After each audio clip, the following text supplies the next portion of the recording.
Back in July of 2023, I got my hands on this Braaap Moto 4 motorcycle, and we've now had the opportunity to ride this for almost 12 months.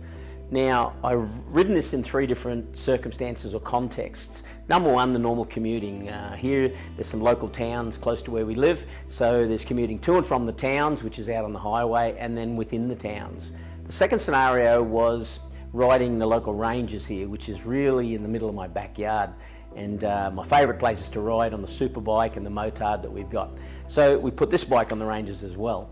And then we also took the bike and put it on a big racetrack, or I probably should say a medium-sized racetrack.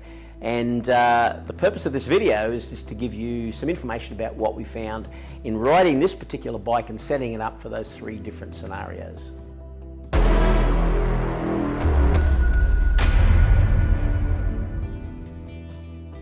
Okay, before I talk about the different things that we found riding in this in those different conditions, I want to talk about what we did to the motorcycle specifically to set it up to take it for a ride, particularly before we took it to the racetrack. At the front end, we actually pushed the fork tubes down around about 5mm through the triple clamp. The reason we did that is I didn't like that twitchy feel. It was super light steering at the front end, and just a feeling that I'm not quite used to. So what I wanted to do was lift the front end a little bit, which ends up increasing the trail, increases the rake slightly, and you just get that little bit more stability in the front end. It steers a tad slower, but it was a feeling that I was chasing. So down 5mm in the front end. I don't think you could lower it any further than that. That's about the limit of it. The second thing we did was brake fluids. I replaced the brake fluids with a fluid that I actually know and understand. I didn't know what was in the bike, so I put a modal high temperature race fluid in the front and rear master cylinders, and then we flushed the system, obviously. The third thing we did was we did some work on the drivetrain. The two things we did to the drivetrain was, first of all, we re-geared it a little bit. I took advantage of the Braaap top gearing or top speed option that they provide, which is basically an extra tooth front sprocket. So one more tooth on the front gives it a little bit more top speed, but it also helped compensate for the slightly smaller diameter tyres that we ended up putting on the motorcycle. The second thing we did to the drivetrain was we put an RHK Gold race chain on there, an O-ring chain that isn't going to stretch like the one that came with the motorcycle.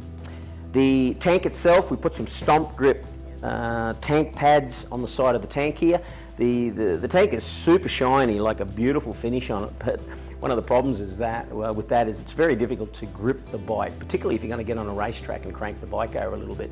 So we've got some volcano level, I think that's what they call it, stomp grip tank pads. The tyres, we changed the tyres that came with the motorcycle. We ended up going to a set of Metzler M9 RRs, which I loved. We rode those around on the street. And then before we went to the racetrack, we put a set of Pirelli Supercourses on. So we put an SC1, which is the softest compound on the front, and an SC2, which is the medium compound on the rear. And I kind of wish I went a little bit differently with that, given the conditions of the track. It was quite a green track that we went to ride on in Townsville. I actually wish I had gone the other way with the front. I wish I had gone to an SC3, which is the harder compound. But given that, I have no complaints about these tyres at all on the street. But that's it. That's primarily what we did to set this bike up for, particularly riding it on the racetrack.